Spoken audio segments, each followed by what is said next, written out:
Herkese Tatlı Sanatı Mutfağı kanalımdan merhabalar. Bugün herkesin çok sevdiği, büyük küçük demeden afiyetle tükettiği anne kurabiyesi tarifim var. Annelerimizin çocukken yaptığı, dışı kocaman, içi de yumuşacık dokusu olan bu şahane kurabiyeleri denemenizi tavsiye ederim. Özellikle cevizli tarçınlı olarak da yapmanızı tavsiye ederim. Ben bugün cevizli tarçınlı anne kurabiyesi yaptım. Fazla vakit harcamadan hadi hemen tarifime başlayalım.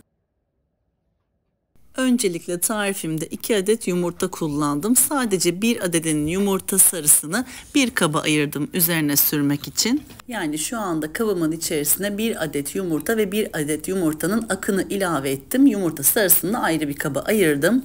1 su bardağı sıvı yağımı ilave ediyorum. 1 su bardağı yoğurdu ekliyorum.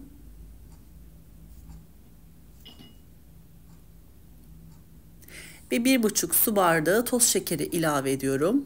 Genelde bu tarifte bu malzeme ölçülerinde toz şekerini çok az tutuyorlar 1 su bardağı olarak ama çok tatsız oluyor. 1,5 su bardağı toz şekeri ilave etmenizi tavsiye ederim. Ama şekerden yana pek aranız yoksa 1 su bardağı toz şeker de ilave edebilirsiniz. Bu aşamada 1 paket hamur kabartma tozu ve 1 paket vanilya ilave ediyorum. 1 çay kaşığı karbonat ve 1 tatlı kaşığına yakın tarçın ilave ediyorum. Tarçın kısmını da tamamen damak zevkinize bırakıyorum. En az 1 çay kaşığı ya da en çok 1 tatlı kaşığı koyabilirsiniz. Ben 1 tatlı kaşığı tarçın ilave ettim. Tarçın aromasını cevizle çok yakıştırdığım için biraz fazla tuttum. Bu tüm malzemelerimizi güzelce karıştıralım. Bütün malzemeler güzelce önden iç içe özleşsin. Karışımımızı tamamladıktan sonra şimdi hem kurabiyemizin iç harcına koyacağımız cevizi hem de kurabiyemizin üstüne serpeceğimiz cevizi rondodan geçirelim. Ben tarifimde hazır paketlerde satılan 150 gram ceviz paketinin hepsini rondodan geçiriyorum. 1 çay bardağını kurabiyemin iç harcında kullanacağım. Geri kalan kısmını da üzerine serpmek için kullanacağım. Cevizleri çok toz haline getirmeden hafif iri kalacak şekilde rondodan geçirelim. Ben tüm paketi rondonun içerisine dökmüştüm ama toz haline çok çabuk getirdiği için iri olan kısımlarını bir kenara aldım. Toz halinde olanı kurabiyemin iç harcında kullanacağım. Diğer bütün olan kalan cevizlerimi de bir poşet içerisine koyup iri kalacak şekilde ezeceğim. Çünkü gördüğünüz gibi rondodan kum haline getirdi cevizleri. O yüzden istediğim görüntü bu şekilde olmadığı için ben iri bir şekilde olan cevizleri bir kenara aldım. Poşetin içerisinde iri kalacak şekilde parçalayacağım. Çünkü cevizli anne kurabiyesinin dışı özellikle iri parçalı cevizlerden oluşuyor. O yüzden o görüntüyü yakalamak istiyorum. Kurabiye harcımızın içerisine 1 çay bardağı toz haline getirdiğimiz cevizleri ilave edelim. Cevizleri ilave ettikten sonra çırpıcı yardımıyla karıştıralım. Bu aşamadan sonra sadece un malzememiz kalıyor. Toplamda 6,5 su bardağı un kullandım. 200 milim su bardağı ölçüsünde. Ama her zaman dediğim gibi kullanmış olduğunuz yumurtanın büyüklüğüne göre veya diğer malzemeleri eklerken kullandığınız ölçü bardak ölçülerine göre değişebilir. Değişkenlik gösterebilir. O yüzden her zaman bütün tariflerde un miktarını azar azar kontrollü bir şekilde ilave etmenizi tavsiye ederim. Çünkü unun miktarı fazla kaçarsa sert bir kurabiye olur. Bu da istenilen lezzette olmaz. Özellikle anne kurabiyesinin dışı çıtır, içi yumuşacık kek kıvamında, dokusunda bir lezzettir, yoğun kıvamlı. O yüzden un miktarını kesinlikle kontrollü bir şekilde ve azar azar ilave etmenizi tavsiye ederim. İlk başta el çırpıcısıyla bu şekilde karıştırdım. Daha sonra elimle yoğuracağım. Çok hafif ele yapışan bir hamur olması gerekiyor anne kurabiyesinin. Çok böyle diğer kurabiyelerin malzeme kıvamı gibi kulak memesi kıvamında olmayacak. Yumuşağa yakın bir kurabiye olacak. Hafiften elinize yapışması da sorun değil. Olması gereken de o şekilde. Lütfen bu aşamaya dikkat edelim ki tam orijinal anne kurabiyesi elde edelim. Birkaç gün önce boşnak kurabiyesi tarifi paylaşmıştım sizlerle. Çok benzer tarifler bu anne kurabiyesi veya Erzurum pastası, Van kurabiyesi. Özellikle bu lezzetleri seviyorsanız anne kurabiyesine cevizli tarçını denemenizi tavsiye ederim.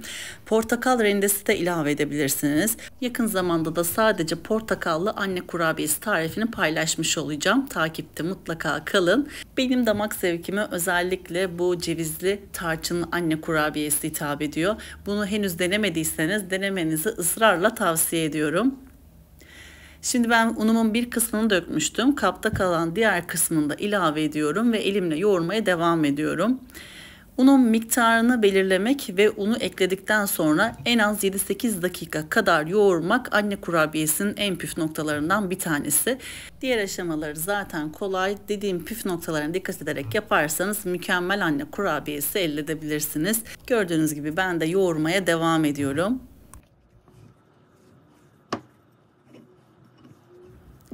Yoğurma işlemimizi tamamladık. Şimdi kurabiye hamurumuz hazır. Kurabiye hamurumuzdan mandalina büyüklüğünde parçalar koparalım ve avucumuzun içerisinde yuvarlak bir şekil verip yağlı kağıt serili tepsimize dizelim. Aslında anne kurabiyesi pastanelerde gördüğümüz gibi büyük boyutlarda sevenler de var. Daha küçük boyutlarda sevenler de var. O yüzden nasıl hoşunuza gidiyorsa o şekilde boyutunu belirleyebilirsiniz. Ben mandalina büyüklüğünde parçalar kopardım. O şekilde anne kurabiyesini hazırladım. Toplamda bu malzeme ölçülerinden 20 adet cevizli tarçınlı anne kurabiyesi elde ettim. Şimdi yağlı kağıt serili tepsime diziyorum.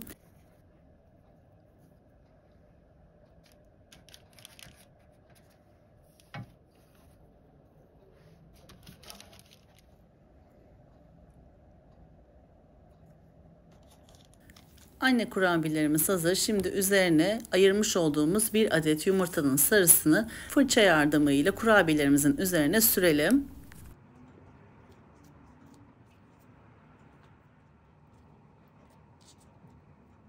İri parçalar halinde hazırladığımız cevizlerimizin üzerine kurabiyelerimizi batıralım. Dilerseniz serpebilirsiniz ya da benim yaptığım gibi tamamen cevize de bulayabilirsiniz. Ben bu şekilde daha çok seviyorum bol cevizli anne kurabiyesini. Tamamen tercihe bağlı.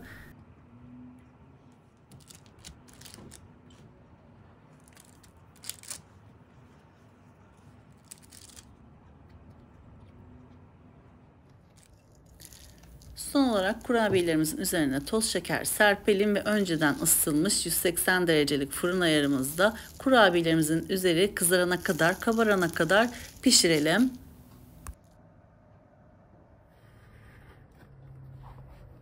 Kurabiyelerimiz pişti. Yakından da gördüğünüz gibi çok güzel çatladılar, kabardılar ve kavruk bir şekilde piştiler. İnanın aşırı lezzetli bir tarif. Yani abartmıyorum. Çok çok beğenebileceğiniz lezzette bir tarif.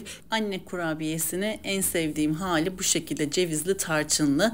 Şimdi hemen yakından sizler için bir tanesinin iç dokusunu göstermek istiyorum. Gördüğünüz gibi yakından da dokusu, kıvamı her şeyi mükemmel. Böylelikle bir tarifimin daha sonuna geldik. Beni buraya kadar izlediğiniz için hepinize çok teşekkür ediyorum. Henüz YouTube kanalıma abone olmadıysanız YouTube kanalıma abone olmayı, paylaştığım videolarıma beğeni bırakmayı lütfen unutmayınız. Yepyeni tariflerimden anında haberdar olabilmek için ise bildirim zilini lütfen açınız. Bir sonraki tarifimde görüşmek üzere. Hoşça kalın.